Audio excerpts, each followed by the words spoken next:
आज हम बात करेंगे एक ऐसे महान साइंटिस्ट की जिसने अपनी थ्योरी से दुनिया का नक्शा ही बदल दिया। अल्बर्ट आइंस्टाइन, जिसे आज लोग जीनियस, इमेजिनेटिव, ब्रेनी और भी बहुत नामों से याद करते हैं। इवन के पूरी दुनिया में 14 मार्च का दिन जीनियस डे के नाम से याद किया जाता है। इस वीडियो में आप महान वैज्ञानिक अल्बर्ट आइंस्टाइन के अकॉर्डिंग 15 ऐसी बातें जानोगे जो आपको वाकई में हैरान कर देंगी, तो वीडियो को आखिर तक जरूर देखना। नंबर 15, 8 जनवरी 1642 को great scientist Galileo the Galilei की मौत हुई थी और उसी साल सर आइजैक न्यूटन का जन्म हुआ था। और जिस साल ग्रेट साइंटिस्ट जेम्स मैक्सवेल की मौत हुई थी उसी साल अल्बर्ट आइंस्टाइन का जन्म हुआ था। नंबर 14, 18 अप्रैल 1955 में जब अल्बर्ट आइंस्टाइन अपने जिंदगी की आखिरी सांसें ले रहे थे, तब उसने अपने मौत से कुछ ही सेकंड्स पहले अपने कुछ आखिरी अल्फाज कहे थे जो जर्मन जुबान में थे। और बदकिस्मती से जो आदमी उस वक्त वहां पर मौजूद था वो जर्मन जुबान नहीं जानता था, और यूं आइंस्टाइन के आखिरी अल्फाज हमेशा के लिए राज बनकर दफन हो गए। नंबर 13, भले ही अल्बर्ट आइंस्टाइन एक अच्छे साइंटिस्ट थे, पर उसके बावजूद भी उनकी याददाश्त बहुत कमजोर थी। वो नाम, तारीखें और नंबर्स भूल जाते थे। इवन के कभी कभी उनको अपने घर का पता भी याद नहीं रहता था। एक बार अल्बर्ट आइंस्टाइन ट्रेन से कहीं जा रहे थे और तभी कंडक्टर सब लोगों की टिकट चेक करने लगा। ये देखकर अल्बर्ट आइंस्टाइन भी अपनी जेब में टिकट ढूंढने लगे। जब कंडक्टर ने देखा कि आइंस्टाइन सर भी अपनी टिकट ढूंढ रहे हैं, तो उसने आइंस्टाइन को कहा, सर आप आराम से बैठ जाइए, आपकी टिकट चेक नहीं होगी। ये कहकर वो बाकियों की टिकट चेक करने लगा।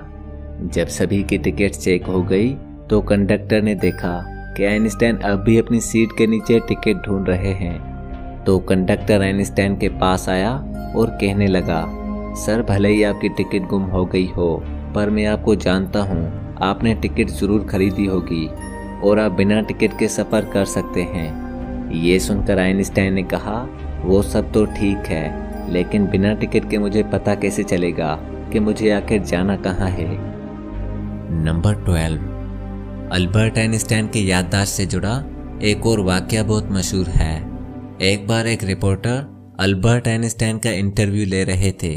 इंटरव्यू जब खत्म हुआ तो रिपोर्टर ने आइंस्टाइन से उनका टेलीफोन नंबर पूछा, तो आइंस्टाइन पास रखी फ़ोन डायरेक्टरी में अपना फ़ोन नंबर ढूंढने लगे।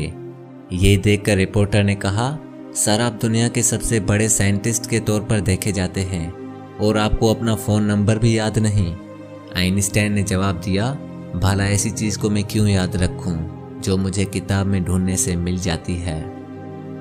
नंबर 11, अल्बर्ट आइंस्टाइन अपने बहुत सारे थ्योरीज के लिए जाने जाते हैं, जैसे कि theory of relativity, space time, E = mc²। पर हम में से बाज़तर लोग ये नहीं जानते कि उसको 1921 में जो नोबेल प्राइज़ दिया गया था वो इनको इन सब के लिए नहीं बल्कि फोटो इलेक्ट्रिक इफेक्ट की खोज के लिए दिया गया था। नंबर 10, आइंस्टाइन को बाल कटवाना बिल्कुल भी पसंद नहीं था। उनके बाल हमेशा बिना कंघी किए होते थे और ना ही आइंस्टाइन को किसी के सामने अच्छा ड्रेसअप करना पसंद था। उसका मानना था कि किसी को इम्प्रेस करने के लिए जीना एकदम बेकार है। आज भी आइंस्टाइन का ये hair style genius hair style के तौर पर देखा जाता है। नंबर 9, ये जो फोटो आप देख रहे हैं ये उस वक्त की है जब आइंस्टाइन जर्मनी से फरार होने में कामयाब हो गया था।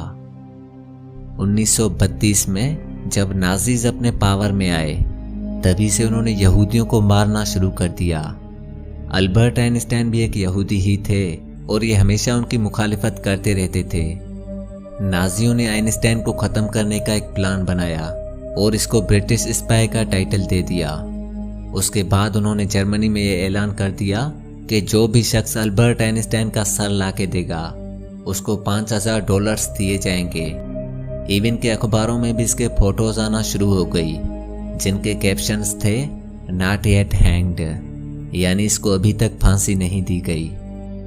नंबर 8। दोस्तों, क्या आप जानते हैं कि 1945 में जब अमेरिका ने जापान पर 2 एटम बम गिरा दिए थे, उनमें अल्बर्ट आइंस्टाइन का भी बहुत बड़ा हाथ था। एटम बम में अल्बर्ट आइंस्टाइन के ही फार्मूलाज इस्तेमाल किए गए थे। एक बार एक जापानी मैगजीन एडिटर ने उनसे सवाल किया कि आपने एटम बम की तबाहकुन ताकत को अच्छी तरह जानते हुए भी आखिर इसका आविष्कार क्यों किया, जबकि ये पूरी दुनिया को खत्म कर सकता है। तो आइंस्टाइन ने जवाब दिया, अगर मुझे मालूम होता कि वर्ल्ड वॉर 2 के दौरान जर्मन एटम बम बनाने में नाकाम होंगे तो मैं कभी भी एटम बम के लिए अपने फार्मूलाज नहीं देता। मुझे अपने इस इन्वेंशन पर काफ़ी अफसोस आता है। नंबर 7। अल्बर्ट आइंस्टाइन 14 मार्च 1879 में जर्मनी के शहर उल्म में पैदा हुए थे। इसका बाप एक इलेक्ट्रिशियन था और माँ एक हाउसवाइफ थी। आइंस्टाइन के माँ बाप बताते हैं कि अल्बर्ट आइंस्टाइन शुरू के 4 सालों तक सही से बोल भी नहीं सकता था। डॉक्टर्स ने तो यहाँ तक कह दिया था कि ये बच्चा डम यानी गूंगा है और ये अपनी ज़िंदगी में कुछ नहीं कर सकेगा। फिर एक दिन अल्बर्ट आइंस्टाइन अपनी फैमिली के साथ खाना खा रहे थे और तभी उसने कुछ अल्फाज कहे, सूप कितना गर्म है। ये इसके ज़िंदगी के पहले अल्फाज थे। नंबर 6। अल्बर्ट आइंस्टाइन अपने ऑटोग्राफ के लिए $5 लेते थे और अपनी स्पीच के लिए $1000 लेते थे और बाद में वो सारी रकम गरीबों में तकसीम कर दी जाती थी।